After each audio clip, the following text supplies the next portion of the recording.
In this video, I'm cooking gourmet food for the most popular animals on the planet, and the longer you watch, the bigger and more dangerous the animals will get, all starting with this cute little rat. I spent 3 hours cutting and layering vegetables to make the perfect ratatouille, and if you think this meal's fancy, just wait until you see what I cooked for some of the other animals later in this video. Go ahead, buddy. Enjoy your 5-star meal. Oh, he's eating. Let's let him finish and go to our next animal. Next up, we're cooking for a squirrel, but not just any squirrel. Twiggy is a world-famous water skiing squirrel, and since my friend Mark is a huge fan of squirrels, I invited him to cook with me. It's wild, the water skiing squirrel has a tour bus. To be clear though, we're cooking for the squirrel, not cooking squirrel. I got all the stuff squirrels like. Beans, avocado they love, carrots. Wow, this is a meal. Their favorite is acorn squash. Really?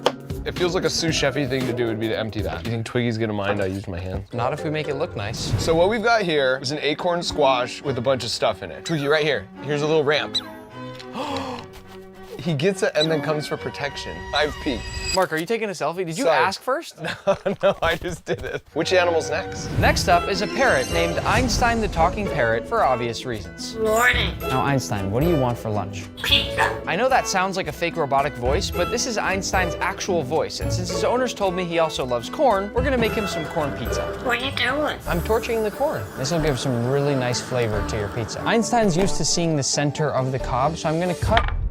Oh, it's fresh basil. I'm gonna cut nice rings from the corn on the cob to put in the center of our pizza. Oh, you're taking one? That's fine. Cutting it this way is sort of like Einstein's version of pepperoni. Is it good? Well, it's gonna be good. For the cheese, we have cheddar and provolone. Even when I make pizza for myself, I like using different blends of cheese because it makes it a whole lot more exciting. Einstein, you can't get full before the meal. Be quiet. The cheddar's been grated, so now I just gotta finish up the provolone. And then we'll toss it into a bowl so we can start rolling out our dough. Happy bird. To assemble the pizza, I'll flour my cutting board and stretch the dough to make a small parrot-sized crust. Then I'll top this with a sauce I made from bell peppers, sweet potatoes, and beet juice. And we'll finish by adding on our blend of 2 cheeses, Einstein, one more piece of cheese. as well as our corn pepperonis and a bit of fresh basil. And now it's ready to bake. Want to cook it? Yeah, I'm gonna cook it. Here it is, Einstein. What do you think? Yeah, cool. That's exactly right. Is it good? I haven't eaten any yet. For the finishing touch, I'm gonna top it off with some edible blue flowers, and then we just need to cut it. Whoa, he just tried to pick up my knife. I gotta be careful what I say around you. It's time to eat. Come on. There you go. Oh, yum. How is it? It looks like you like the crust better than the pizza. Most people aren't like that. You know what I like about the way that Einstein eats is that he goes kind of back and forth between the crust and the actual pizza. Why don't you take the rest of this to go? Bye-bye. We're moving on to cook for these cute little monkeys called capuchins, and they have the same digestive systems as us humans, which means I can make them a burger the exact same way that I'd make myself a burger. I'm gonna start by toasting off my buns while we come over here to prep our patties. I'll season these up with my Osmo Signature Steak Seasoning. They're the best seasonings in the world, and if you won't take my word for it, just wait until you see how much the monkeys love it. Aside from the steak seasoning, we also have ones that are perfect for chicken, seafood, vegetables, and even a plain old salt. And you can find all of them on our website or at your local Walmart. So if you haven't tried them yet, make sure to go get some Osmo once you finish watching the video. By now, my bun should be nice and toasty, so I'll take these off the heat. And now into my pan with a bit of oil. And once that gets nice and hot, I will lay it down away from me. And I'll press it down since burgers always get so much smaller when they cook. I'll go for the flip. And then immediately add down that cheese and lid on. Once that cheese is nice and melted, we'll plate by going bottom bun, patty, a little bit of ketchup, a little mustard, 3 pickles, lettuce, tomato, and our top bun. Since there are 4 monkeys, I'm gonna cut this into 4 even pieces. We definitely don't want them fighting over the burger. I'm gonna put on my hat so they don't pull my hair. And then, let's bring in the monkeys. They're so cute. They're kind of just investigating the burger right now. They're being very curious. Hi. Hey. Oh, you want to eat it on me? That's fine. Yeah. Is the meat good? I just learned that at some restaurants, they won't eat the patties at all. They'll just throw them. And they're not throwing these, which must mean they love my seasoning on there. What are they doing to the camera? Don't pull off the microphone, guys. We need the microphone. He's rubbing mustard all over my camera. I think I need a new lens. You like the tomato? Want some bun? Yeah, here, have the bun. Want some of the beef? Yeah, there you go. Everybody seems to like something completely different in this situation. This is how I like to eat, kind of like tapas style. And what's great is that a burger has so many different components, so I'm happy that you guys are all enjoying different parts of it. He loves the patties. Well, he dropped it. I have 3 younger brothers, and I feel like this is what we probably looked and sounded like when we were little kids eating. I think it's safe to say they liked it. Let's go to the next segment. Our next animal is a dog, specifically my dog Pepper. I'm gonna cook her a simple dish that includes this beautiful filet mignon, as well as a side of sweet potato and green beans. beans. I'm going to begin by cutting the filet into small cubes since dogs are technically only supposed to have steak if it's well done. And I know, Pepper doesn't look like a well done type of girl. She probably doesn't even know what that means. But we need to be safe for Pepper. With our steak prep done, we can move on to our green beans. For these, I have this vision of them being all the exact same length, just like in a fancy restaurant. All I'm gonna do for this is lay out the nice long beans on my cutting board, then chop off the edges, and we've got perfectly even green beans. For the sweet potato, I'll start by peeling the entire thing to make it nice and smooth and luxurious for Pepper. And once our potato is nice and clean shaven, I'll cut out a few even and thin slices and then shave it down to make it look something like this. To cook, I'm gonna start by making the vegetables. I'll add the sweet potatoes as well as the green beans, and then cover them with a light amount of water because these are gonna butter poach. Now for the steak, I'll add some Osmo olive oil, and then in we go. The reason I cut it into cubes is so that everything is going to easily cook to well done. Pepper, you wanna test one? Oh, you didn't even chew it. Once that steak is done, I'll toss it onto a paper towel lined plate so it can drain off some of that excess oil. And by now, our vegetables should be done as well. This whole time, I've been heating up Pepper's plate in the oven, just like they do at a fancy restaurant. And to plate, I'll toss down the sweet potato, these delicious green beans, and of course, our steak. Bon appetit. Go ahead, Pepper. There she goes. I wondered what she would go for first, and it seems like she's very much going for just the steak. Eat the veggies. What? Seriously? I just butter poached green beans and sweet potatoes for you, and you're not even gonna try them? Our last animal from level 1 is the porcupine, and they love vegetables, but only if they're uncooked, so I'm gonna make them some veggie french fries. These porcupines eat pretty much the same thing every day, so mixing up the form and the texture of the food that they get is hopefully gonna be really exciting for them. Being completely honest, I'm a little scared for this one. I don't wanna get quilled, so my thought is if I cook them really good food, they won't quill me. Personally, knowing what they can and can't eat, I wouldn't wanna be a porcupine. I feel like I'd get kind of bored only having carrots and beets and vegetables every day, but I think they're gonna love the french fries. I've got my sweet potatoes and carrots, so the last thing I'll make fries with are these things called long beans. They're already basically in french fry form, so all I have to do with these is cut them into french fry length strips. And because this wasn't a very advanced recipe, plating is extra important. So I'll put the sweet potatoes down on one side, then I'll put the long beans in the middle, and I'll finish with my beautiful carrot fries. I wish I could oven bake these to get them nice and crispy, but this will have to do. I think the porcupines can sense that there's food on the way. I wanna get quilled. Guys, I have good food. Those quills are way longer than I thought they were. Yes, it's the same thing that it's made of from your nails. And it's so sharp. If they don't like the french fries, is there any chance they get mad? If they get mad, they would open up their quills and then they'll run backwards towards you and they will stab you with the quills. I guess we're going in. Guys, I brought food. French fries. Oh, yeah. Okay. Hi, buddy. Look at this. They're running to their house for protection while they eat and then coming back out for seconds. This is a good sign. Well, they all seem happy. They love your food. No one's trying to quill you. Wait, everybody wants seconds. I can only give you so much. I'm sorry. Oh my gosh, a lemur. Does the lemur want some? Go ahead. Oh, whoa. This is my peak moment as a chef, just having a full crew of different animals enjoying my food. This is awkward because I have 3 left and I have 4 very hungry porcupines. I'm just gonna throw it and whoever gets it, gets it. Moving on to level 2, we'll start by cooking for a penguin.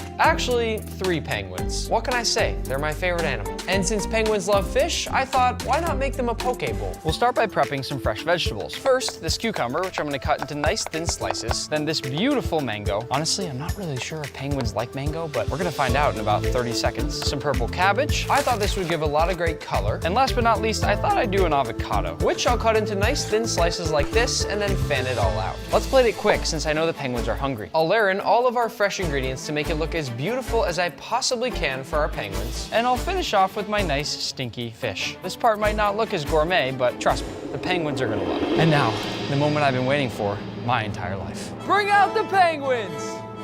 No way. That might be the cutest thing I've ever seen in my life. Here come the other 2. Come on, guys. Your gourmet food is ready. Oh, they bumped into each other. Do you like fish? Hey, what's up?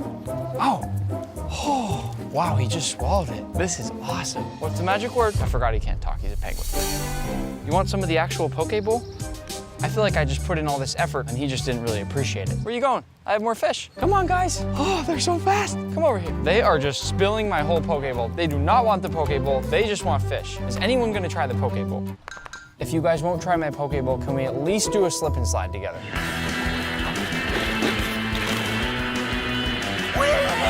Next up, I'm cooking for a sloth, the slowest animal on the planet, and I'll be making some sloth-friendly spaghetti and meatballs. In front of me, I have some pre-steamed spaghetti squash, and the cool thing about spaghetti squash is that if you run a fork through it, it literally turns into spaghetti right in front of your eyes. These sloths get to eat squash all the time, but they don't normally get it in a fancy way like this. So I'm just hoping that they're as excited as I am. When I was a kid, my mom actually used to make spaghetti squash and then try to trick us into thinking it was pasta. And I have pretty good taste buds, so I never fell for it, but it looks pretty convincing. I'm gonna plate it just like I would any normal pasta. Twirled up and stacked high and tight in the center of my plate. And then for a quick sauce, I'll add a few tomatoes to a blender, then cover these up about halfway with water and blend.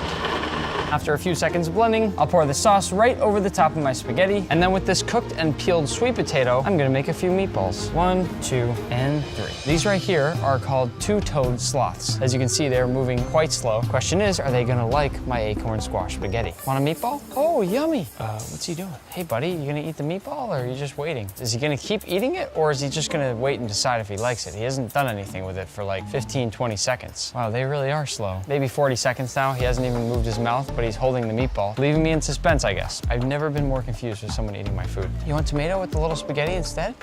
Here, yeah, spit that out. We can try to clear it up. Yeah, sure. Want a little tomato with some spaghetti? Yeah, there you go. I didn't know why you didn't just tell me sooner that you didn't like my meatballs. You could have just been eating the spaghetti the entire time. She is the messiest eater I've ever met. Oh, there you go. That's good. This is actually going really well now. Want a little bit more? Yum. She actually ate a pretty good amount of the pasta. No more. The animals are gonna start to get a lot bigger now, with the next one being the giant tortoise. Tortoises love vegetables, so I'll start by picking some fresh fruits and vegetables from this nearby garden, which I'm then gonna use to make some gourmet lettuce wraps. I'm actually in Malaysia right now, which means I have access to tons of very fresh fruits and veggies, just like this papaya here. With this, I'm gonna cut it into nice thin strips so I can toss them in my lettuce wraps. I'm also gonna use these red bell peppers. I love a good bell pepper. Then some fresh mango, this pumpkin. It's gonna be the crunchiest part of our lettuce wraps, which means I think it'll add some really nice texture. And last but not least, we're gonna do a few carrots. Now I said these were gonna be gourmet lettuce wraps, which means I'm also gonna add a little twist. If I very finely mince up corn and then some of this star fruit, as well as some fresh apple, it's gonna make sort of a sweet fruit salsa that I can add to each layer of lettuce, which I think will bring these lettuce wraps to a whole new level. To make the lettuce wraps, I'll be using what's called a mustard green. I'll spread down a bit of that salsa and then a few red peppers, a bit of that sweet fresh mango, 1 carrot stick, papaya, and some pumpkin. We wanna wrap this up nice and tight like a burrito, and to make sure it all holds together, I'll tie it up with the stem from our mustard leaf.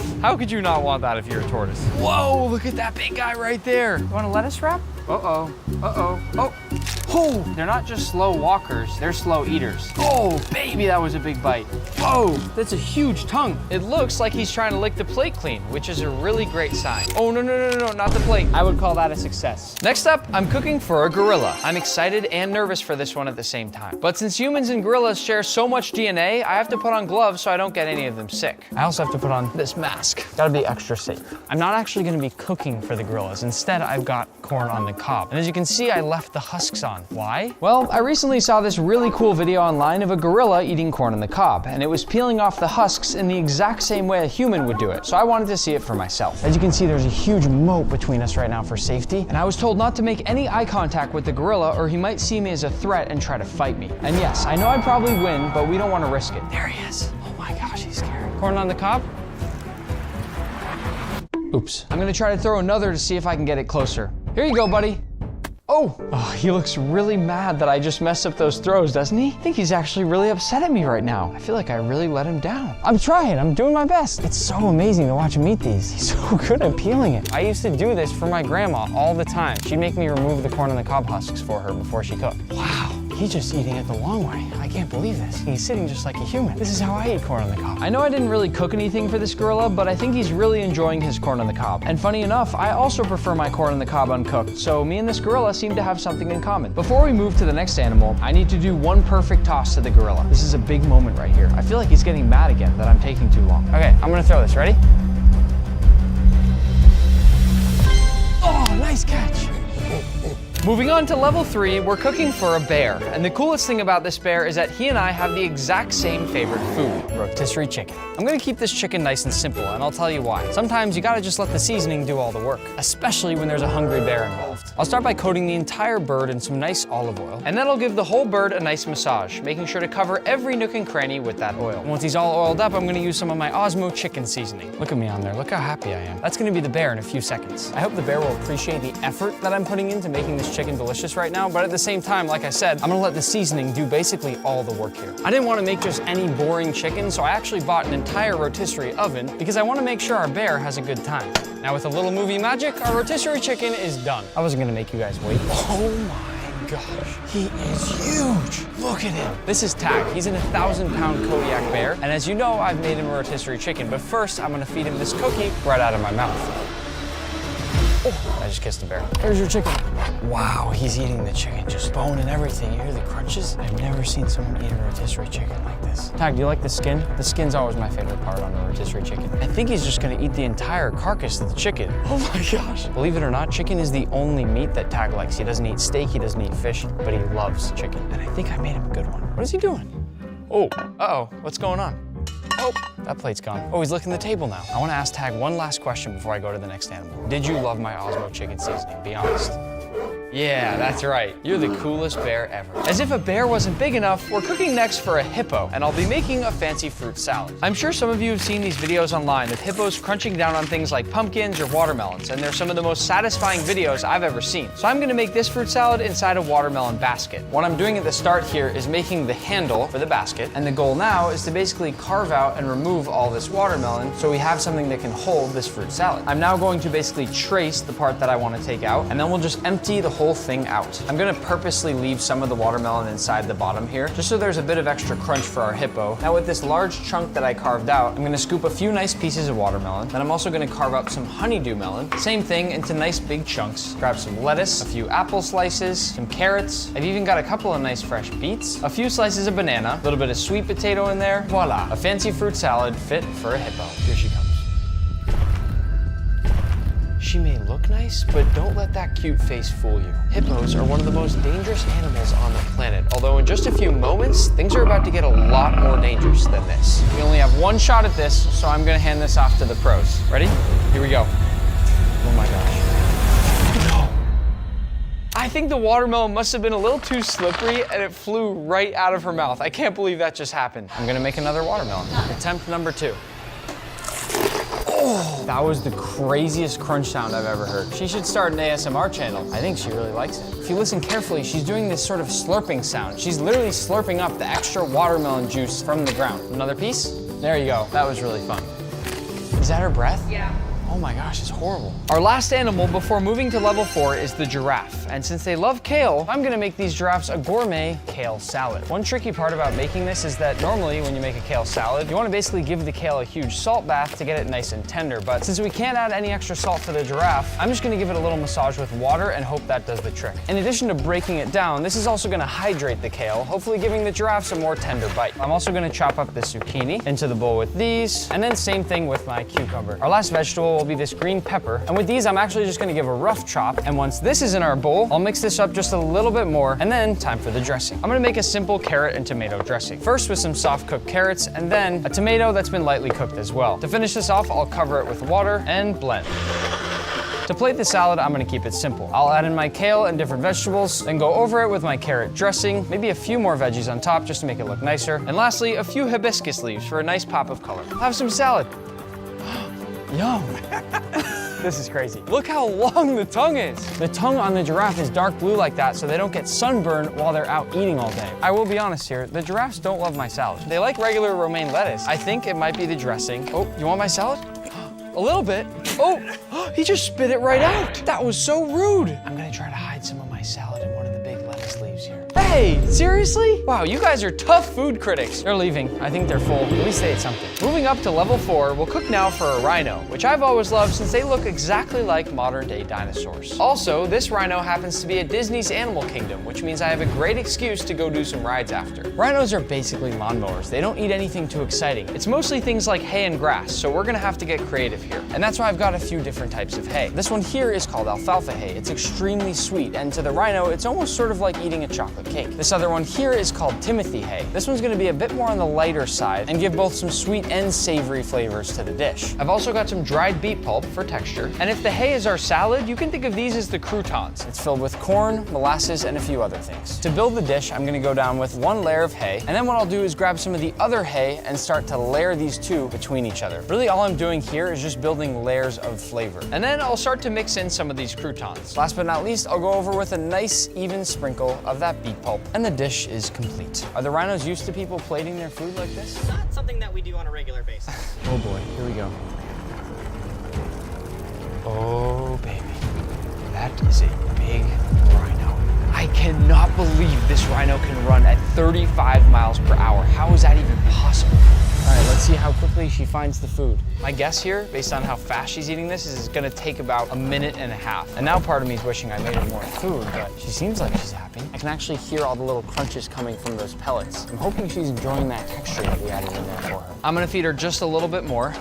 Yum. She's letting me pet her a little bit now, which I hope is a sign that she liked the food. She feels exactly like a hairy basketball. Most people, when I feed them, don't let me pet them. Getting even bigger now, we're off to cook for an elephant in the jungle of Thailand. In front of me are some very fresh fruits and vegetables. We also have some beautiful rice, as well as this nice outdoor cook station where we're gonna make them some rice balls. We'll start by prepping the rice. This will cook in the background while I'm cutting my veggies. And while that cooks, I'm gonna begin by chopping up a few carrots. We're gonna wanna chop these up into nice rings. And all of this is gonna be boiled because I'm at what's called an elephant sanctuary. All the elephants here have been rescued and don't have great teeth, so their food needs to be nice and soft. Once my carrots are chopped, I'll move on to my pumpkin. The first step here will be to remove the core. Once they're hollowed out, I'm gonna slice them into nice wedges. To get some sweetness, I'm also gonna use a few bananas. Wait, is this a double banana?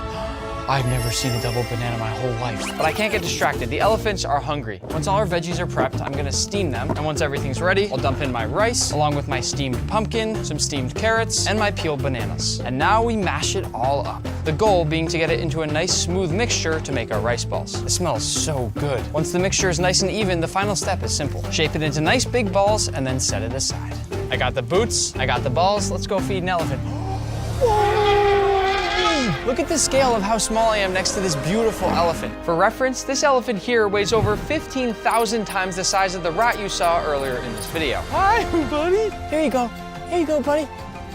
He doesn't even chew. He just swallows it. What I am so shocked by is how quickly they eat it. Swallows in one gulp and reaches out for more every time. He loves these. He's already eaten 2. And these elephants will eat for 16 hours every single day. That's how much food they need. Only a few more left. Take your time with these ones. There's no rush. I'm not going anywhere until you're finished, I promise. Last rice ball, eat this one slowly, please. Slowly, slowly. Chew it, enjoy the flavors. I took a lot of time to make this. You didn't listen, you swallowed it whole. Bye. Oh, he waved. For our final stop, I flew all the way to Iceland in search of the biggest animal on the planet, the blue whale. For scale, if we combine the weight of every single animal we've already fed in this video, it would still only make up about 7% of the weight of one of these whales. But even though I bought the most expensive plankton in the world and tossed it out to sea, we never found a whale. So after 3 hours of searching, I decided to go cook for a lion instead. I think we can all agree it's a lot cooler than a whale. For our lion, we're gonna be cooking this beautiful Australian Wagyu tomahawk. I had my meat dealer cut it thicker than you normally get with this kind of steak. And we're gonna cook it over charcoal. To begin, I'll fill my chimney with some charcoal, and then we'll light it up. This lion is lucky. Not only does he have an incredibly well-marbled piece of meat, but it's also gonna be seasoned with the best seasoning in the world, my Osmo signature steak rub. And I'm gonna make sure to